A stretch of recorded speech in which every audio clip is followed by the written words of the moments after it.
Alors, la doctrine du décret qu'on a vu jusqu'à présent, ça fait quelques études, trois, qu'on parle des décrets de Dieu, de leur universalité, de leur pleine efficacité. Dernière question avant de passer au prochain chapitre sur la création. Est-ce que la doctrine des décrets n'est pas contraire à la raison? Est-ce qu'il n'y a pas quelque chose d'irrationnel dans cette compréhension qui est exposée? Et pourquoi est-ce que je pose la question comme ça? Parce qu'en fait, je pense que les deux derniers paragraphes de notre confession de foi, au chapitre 3, répondent au genre d'objections qu'on entend souvent. Il y a différentes objections qui sont amenées dans le monde chrétien pour s'opposer à la question des décrets divins tels que la confession les présente. Mais ces objections ont tous en commun qui semblent voir quelque chose de contraire à la raison dans la doctrine des décrets. Par exemple, si Dieu a tout décrété, incluant ceux qui auront la vie éternelle et ceux qui iront à la mort éternelle, ben, l'évangélisation devient complètement futile. Ça ne sert absolument à rien d'évangéliser parce que le plan de Dieu va se réaliser anyway. Ou une autre objection qui donne l'impression que la doctrine des décrets est complètement futile, c'est ben, la liberté, finalement, quand on parle qu'on a une liberté, qu'on a une responsabilité, c'est une illusion.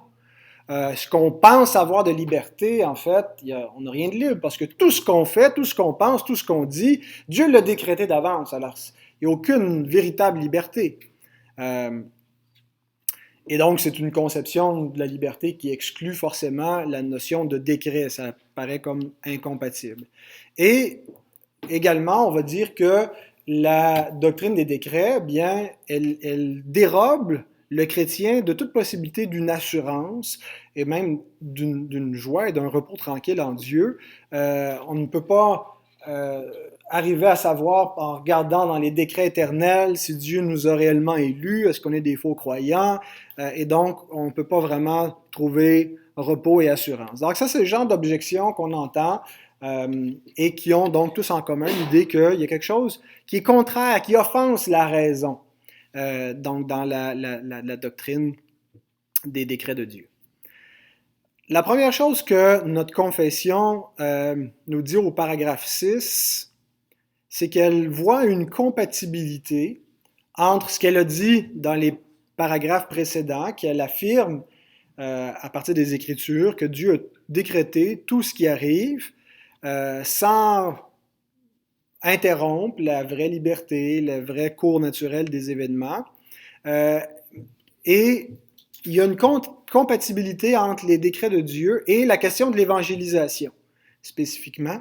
Donc, c'est pas parce que Dieu a décrété qui va être sauvé qu'il ne faut pas évangéliser.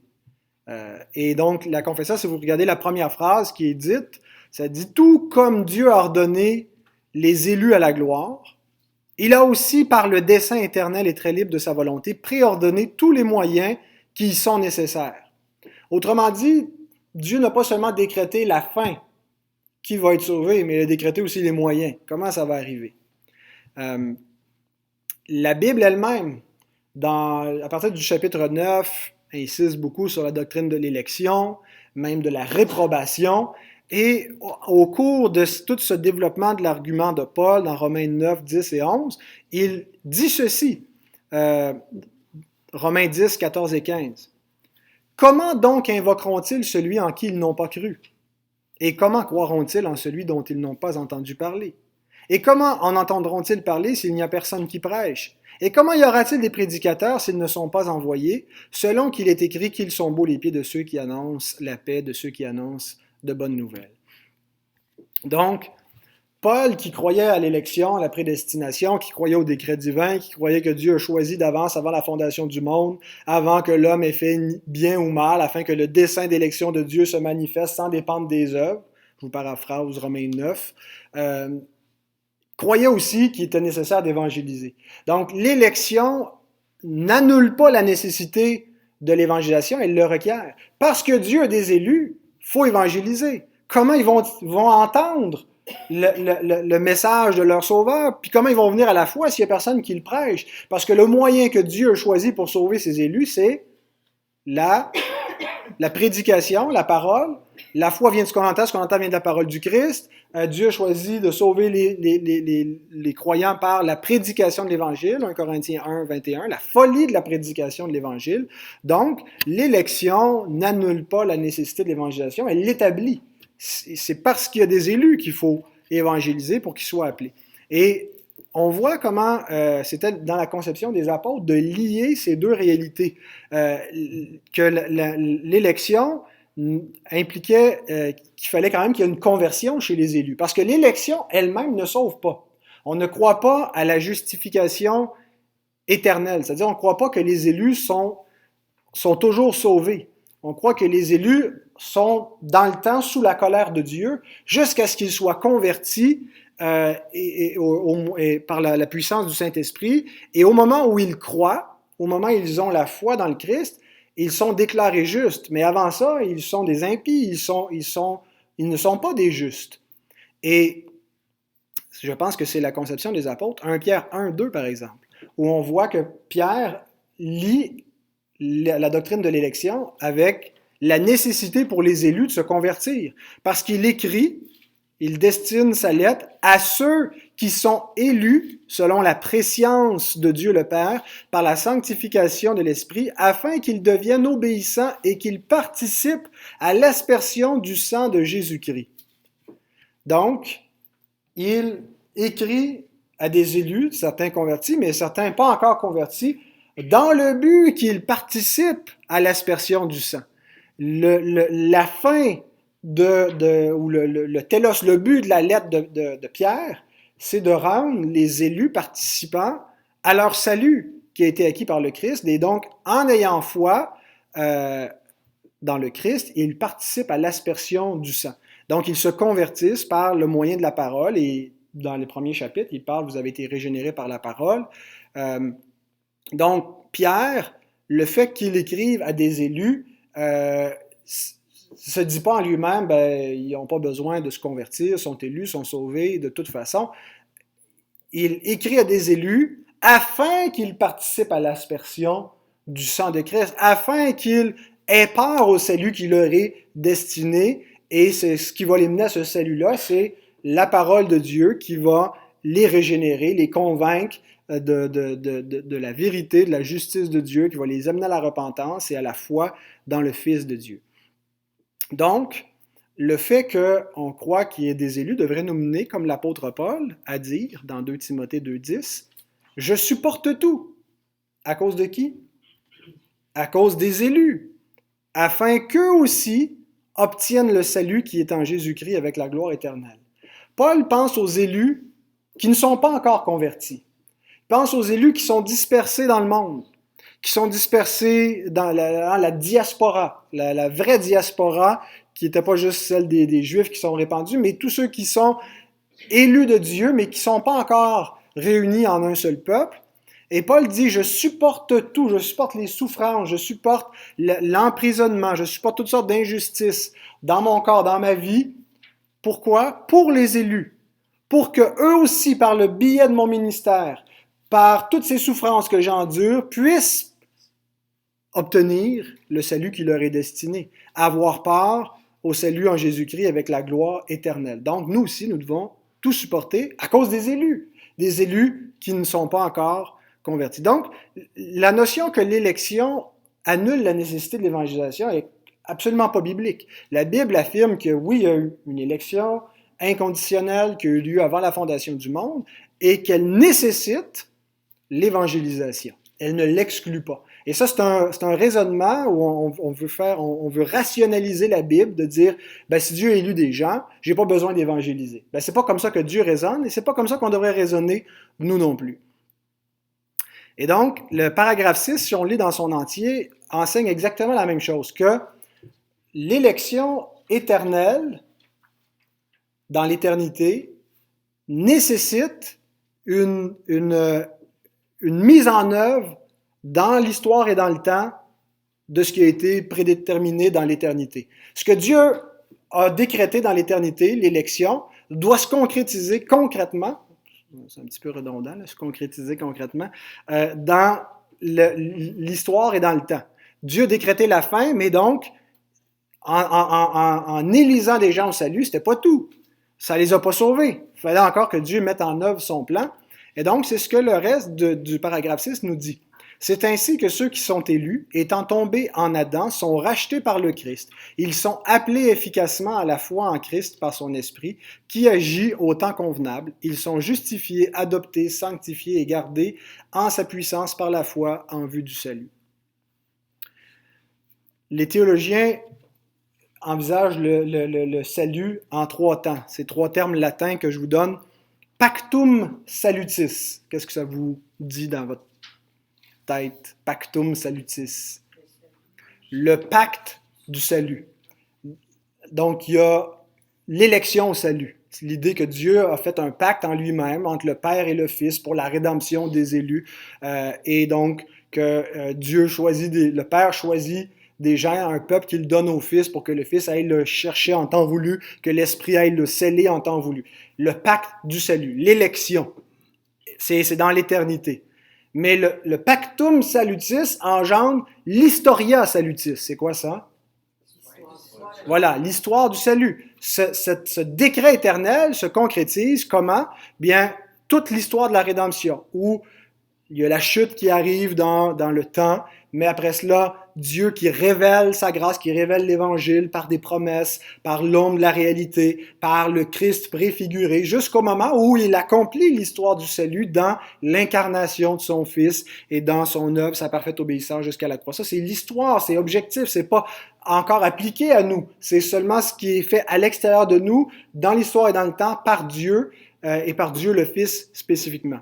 Mais il manque encore l'ordo salutis, l'application concrète dans l'ordre de notre conversion jusqu'à notre glorification, où le Seigneur, après nous avoir élus, nous appelle, l'appelle par le moyen de sa parole, on est appelé, il nous régénère, il nous fait naître de nouveau, il crée en nous la repentance et la foi, il nous justifie, il nous sanctifie et éventuellement il nous glorifie.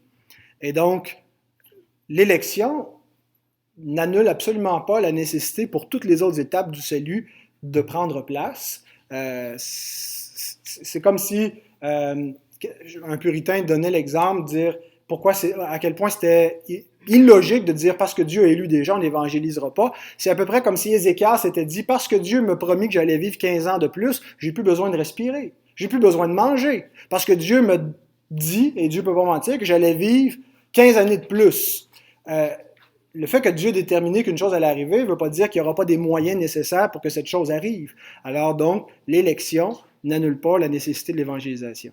La deuxième objection qu'on entend qui suggère aussi qu'il y a quelque chose d'irrationnel avec la doctrine des décrets, c'est qu'il y a une contradiction. On ne peut pas dire que Dieu décrète une chose et puis que les choses arrivent librement, naturellement. C'est soit l'un ou soit l'autre. Si Dieu a tout décrété, bien, il n'y a aucune liberté. C'est un fatalisme absolu. On est coincé dans le décret de Dieu. Il n'y a pas de vraie liberté. C'est une illusion. Ou bien, il faut voir les choses inverses. Pour qu'on soit libre, Dieu n'a rien décrété et donc il nous laisse totalement libres. Et donc, il y a des gens qui optent pour l'un ou pour l'autre.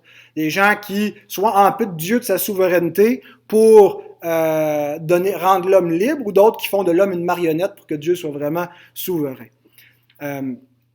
Mais c'est une erreur, la façon qu'on approche la question, et le paragraphe 7 nous dit comment on devrait approcher cette question-là, la doctrine des décrets, comme un profond mystère. C'est l'expression qui est employée, et ce qu'elle nous suggère, c'est que ce n'est pas une doctrine qui est irrationnelle. C'est pas quelque chose qui est contraire à la raison. Il n'y a pas une contradiction entre le fait que Dieu décrète une chose puis que toutes les choses arrivent naturellement, librement. C'est pas quelque chose d'irrationnel, c'est quelque chose de supra-rationnel. Ça voudrait dire quoi, ça, supra-rationnel? Au-dessus de la raison. Voilà, quelque chose qui est plus grand que ce qu'on arrive à comprendre. Nous, on veut ramener tout à l'intérieur de notre raison pour dire, si je ne peux pas le comprendre par la raison naturelle, ben c'est contraire à la raison et dois l'expliquer d'une autre façon. Donc, soit qu'on sacrifie la liberté de l'homme, soit qu'on sacrifie la souveraineté de Dieu, et en faisant ça, on rationalise Dieu. On met Dieu à l'intérieur de la boîte de notre intelligence. Et donc, on fait de notre intelligence finie le juge suprême et final de la Bible. Mais c'est pas ce qu'on doit faire. On doit plutôt soumettre notre raison à la révélation et reconnaître que la révélation dépasse notre intelligence, que Dieu lui-même est plus grand que notre finitude, que notre limite. Et donc, c'est pas irrationnel, c'est supra-rationnel. Et c'est exactement là où Paul conclut dans Romains 11, après avoir affirmé les décrets de Dieu, concernant son plan pour Israël, les païens parlant de l'élection, il termine en disant dans Romains 11, 33, un verset très important, « Ô profondeur de la richesse, de la sagesse et de la science de Dieu, que ses jugements sont insondables et ses voies incompréhensibles. » On dit parfois que les voies de Dieu sont impénétrables. Mais c'est pas dans le sens qu'il n'y a rien qu'on peut comprendre de Dieu, que tout est un brouillon, tout est flou. C'est pas du tout ce que ça veut dire. Ce que ça veut dire, c'est que notre sonde ne peut pas atteindre le fond des jugements de Dieu. Ne peut pas arriver à comprendre. Vous vous souvenez quand on a parlé de l'incompréhensibilité de Dieu, ça ne voulait pas dire qu'on ne peut pas rien comprendre de Dieu, mais qu'on ne peut pas le comprendre exhaustivement, qu'on ne peut pas en faire le tour, qu'on ne peut pas englober par notre connaissance la connaissance de Dieu. La connaissance de Dieu est plus grande que la nôtre. Il nous révèle ce qu'il connaît, il nous révèle qui il est. Forcément, il va y avoir des éléments qui nous dépassent, qui sont insondables pour nous, qui vont plus loin. Et entre autres, cette question-là, que Dieu décrète des choses qui arrivent naturellement. Donc, l'attitude de cœur à avoir, c'est pas d'essayer de poser notre raison comme juge ultime de Dieu, mais de faire le contraire, de soumettre notre raison à Dieu et d'accepter ce que la Bible nous dit par la foi. Je ne comprends pas pourquoi Dieu n'a pas décidé d'accorder sa grâce à tous. Mais il n'a pas décidé d'accorder sa grâce à tous.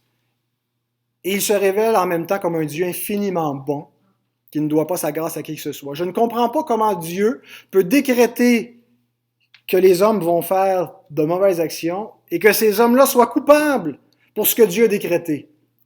Il décrète que Pharaon va s'endurcir et il est coupable de s'endurcir. Il décrète que les hommes vont livrer son fils à la mort et ils sont coupables de ce péché. Et ils sont réellement coupables, ce n'est pas des marionnettes. Ils le font dans toute leur volonté. Et bon, ils sont esclaves du péché, mais en même temps, il y a une forme de liberté qui s'exerce. L'homme est responsable pour ses actes. Je ne comprends pas comment une chose peut être libre et déterminée à la fois, mais je crois à tout cela, pas parce que ma raison me dit premièrement que c'est la chose la plus logique, mais parce que l'Écriture l'enseigne.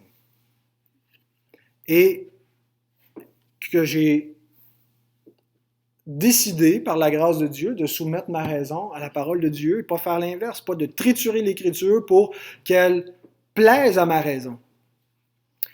Et je pense que c'est la seule attitude qui nous permet de trouver dans cette doctrine des décrets l'assurance et la joie en Dieu. La doctrine des décrets, la doctrine de l'élection, la doctrine de la réprobation, chez certains, cause beaucoup d'anxiété, de troubles, d'inquiétude. Ils ne peuvent pas croire à un Dieu comme ça, un Dieu qui décrète, qui utilise le mal, qui ça faisait partie de son plan, tout cela. Et ça leur enlève leur assurance, leur joie, leur repos en Dieu. Mais regardez ce que le paragraphe 7 dit. La doctrine de ce profond mystère de la prédestination doit être traitée avec une sagesse et un soin particulier, afin que ceux qui cherchent la volonté de Dieu révélée dans sa parole et qui lui obéissent puissent, dans la certitude de leur appel efficace, être assurés de leur élection éternelle. Cette doctrine donnera donc à tous ceux qui obéissent sincèrement à l'Évangile matière à louange, respect et admiration pour Dieu, humilité, zèle et immense réconfort. Loin d'anéantir notre confiance et notre joie en Dieu, cette doctrine, lorsqu'on apprend à l'accueillir humblement dans la foi, à ne pas se faire juge de Dieu, à se soumettre simplement à lui, à avoir confiance dans tout ce qu'il nous dit, à croire que ce n'est pas une contradiction, que Dieu décrète la réprobation, que ça ne contredit pas sa bonté, et simplement à accueillir tout ça dans la foi, c'est l'attitude nécessaire pour trouver en Dieu tout notre réconfort, pour savoir que notre Dieu est totalement souverain, totalement bon, infiniment miséricordieux, et que personne ne peut lui dire « Que fais-tu » Qui peut se prétendre au-delà du potier pour dire, est-ce que l'argile peut dire au potier, pourquoi m'as-tu fait ainsi? C'est insensé. Et donc, si on se dispose comme cela, on va s'émerveiller de la grandeur, de la puissance de Dieu. On ne comprend pas tout, mais on voit combien il est glorieux et on a confiance en lui. On a infiniment plus confiance en lui qu'en nous et on sait que si on avait sa toute puissance, on n'aurait pas pu faire mieux que Dieu. On ne doit pas penser qu'on aurait fait mieux que Dieu.